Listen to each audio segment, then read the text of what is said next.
Hello, I'm coming to you from my backyard so that Chairman Meow,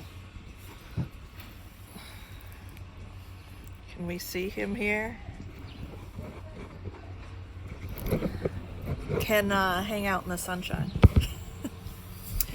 Alright, Victor, Pelevin, and chickens. So, we're skipping ahead in time. The last things we read came from the era of high Stalinism, and there's a whole history of Russia in between, right? After Stalin dies, Khrushchev comes to power, we get the thaw for a while. He opens up relations between the West and between Russia slightly. He liberalizes certain policies, particularly regarding agriculture. He was an actual proletarian. His parents and grandparents were farmers. Khrushchev is very popular with people, opens things up. Things become a little more liberal in terms of what you can publish, what you can't, right? We never return to the era of Stalin's gulags and purges and terror and millions of people dead in the Soviet Union. I mean, he was a genocidaire, and we never returned to that. On the other hand, Khrushchev is removed from power when he gets a little too liberal for the tastes of the rest of the Communist Party. And then what comes, the era that comes after that, basically from the late 60s through the 70s, up until you get Gorbachev in the 80s, is called stagnation. And this was when Pelevin was born and raised. Relative tight control on media. I said nothing like Stalin is ever possible again, but it's certainly not an extremely free, creative time. The economy stagnates. They're in the midst of the Cold War. Brezhnev just gets older and more senescent. The leadership is just these ancient old men who barely know where they are or what they're doing. And the country falls into, stagnation is actually a term coined by Gorbachev in the 80s to describe not only the economic functionings of the country, where you don't have a lot of consumer goods floating around, the centralized economy, the centrally planned economy gets bogged down in military spending and things it doesn't really need, and resources aren't getting sent where they need to be sent because the bureaucrats in charge are not performing their jobs faithfully at a minimum. And then with Gorbachev, in 1986, you get perestroika, which is his attempt to liberalize the economy of the country, and glasnost, which is creative freedom. And it's Gorbachev's intention to preserve the Soviet Union, to preserve the Communist Party, but to democratize it, to get rid of these ancient bureaucrats, to open up to market reform certain segments of the economy, to sort of liberalize and free journalism, the press, the media, etc.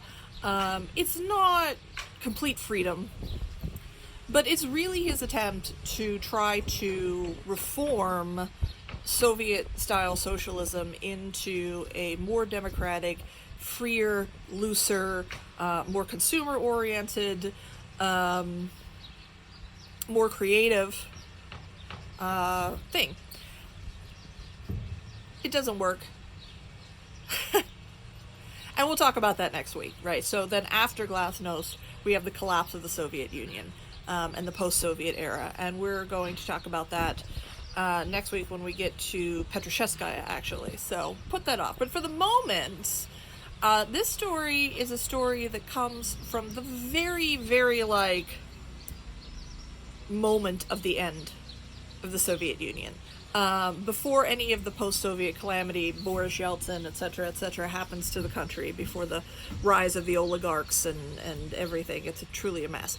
But before all of that, there's just this moment, of course, in people's minds of sort of hope and opportunity, and you know, the whole world opens up. So this is the political moment, and it's important to understanding the story.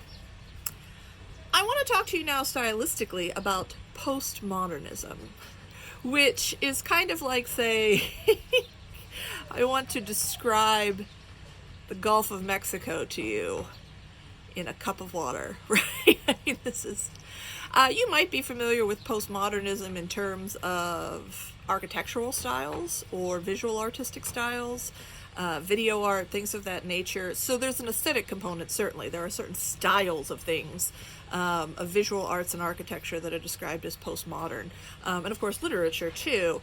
I'm concerned for a second about thinking through postmodernity as both sort of a theory and a philosophy, and that I think will get us into the literature. And what I'm primarily thinking about, first we're going to talk about the West, and then we're going to talk about Soviet postmodernism, because that's where Pelevin comes in, and he's a self-described postmodernist writer. So when the West talks about postmodernism in a theoretical or philosophical way, it's chiefly thinking in terms of what Frederick Jameson calls the cultural logic of late capitalism. And one way to get into this, I think, is to bring up Jean Baudrillard, another philosopher, his idea of the broken sign. So you start out, he says, and so when we're thinking about signs, I might have mentioned this in this class before, when we're thinking about signs, we're thinking about meaning. And so we're actually thinking about a three-part phenomenon. You have this object, right? And this object does not have meaning in and of itself, right? We've definitely talked about existentialism before, the idea of a world devoid of per se meaning. Cherry Meow is inching up the hill behind me. So here is this object. And then there's the sound, cup.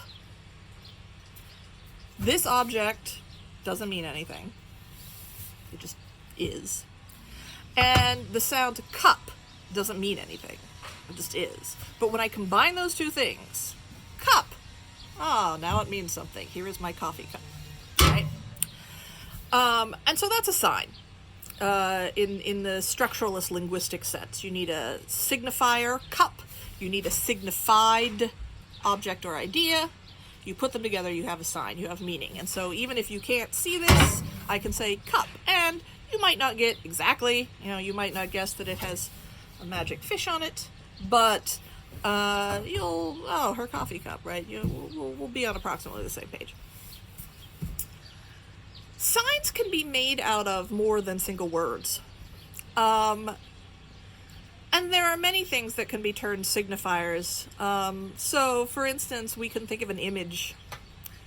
We can think of something like the Confederate flag and think about the things it signifies. So that when you look at the image, just a set of associations come together, right? So those sorts of things can be signifiers. There's content there. Now, the more contentious the signifier gets, the more the meaning will alter from people to people, right? We talked about this problem of mutually projected meaning.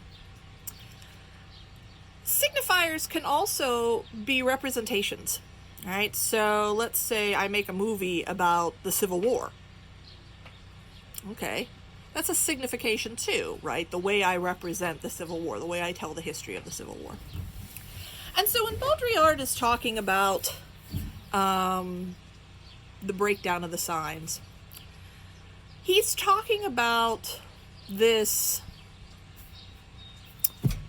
set of circumstances where first you have an honest copy of a thing. You're honestly trying to represent what you're trying to represent. And it's a pretty good match, and it's a pretty good sign, it's a pretty good representation. All right? Cup.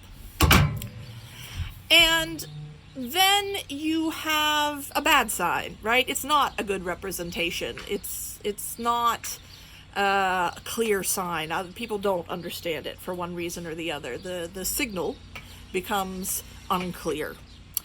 And then you have a deliberately falsified sign, something that is meant to deceive you, basically. So one classic example is the statuary on top of a tall building, say in Greece or something, like if you see a statue of a human perched high atop a building, you have to look up at it. Those are carved actually all disproportionately. So if you were to look at them straight on, the head would be way too big. It wouldn't be a human at all. It would be some other kind of, badly molded thing. But to account for the perspective of staring up from a great distance at the statue, when it's put up where it belongs, it looks right. Right? And so that's this kind of deliberate, we have not made a statue of a human. We have made a statue of some distorted humanesque thing, and it's meant to fool you. So that's an analogy that Baudrillard uses, Plato uses. We're going way back in philosophical time here. But the point being the idea of a sign that is meant to deceive.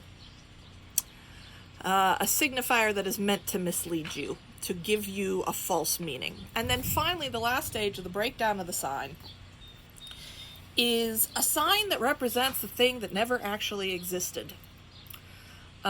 He calls this hyper-reality. Baudrillard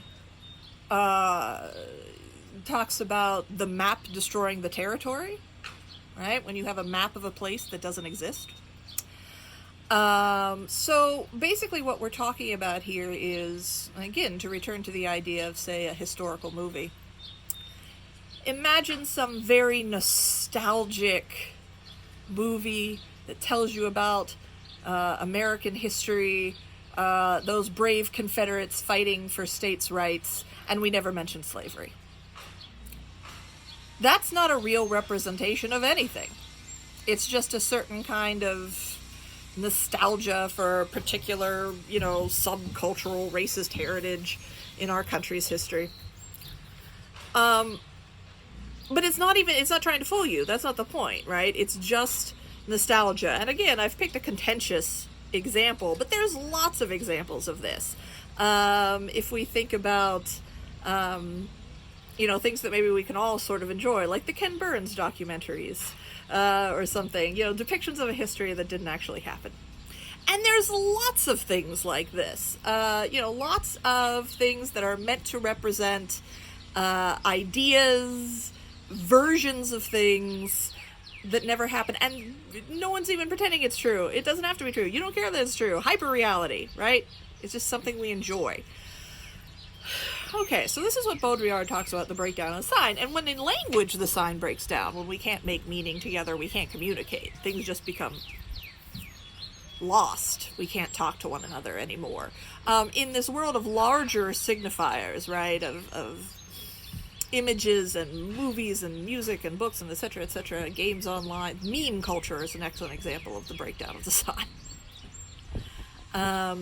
All of this just creates a world where meaning is completely free-floating, which in some ways is an opportunity creatively, but in many ways it makes the world difficult to navigate. Just gonna turn around for a second, make sure Pudge is still hanging around. This cat that can barely walk has actually gotten away from me. Pudge!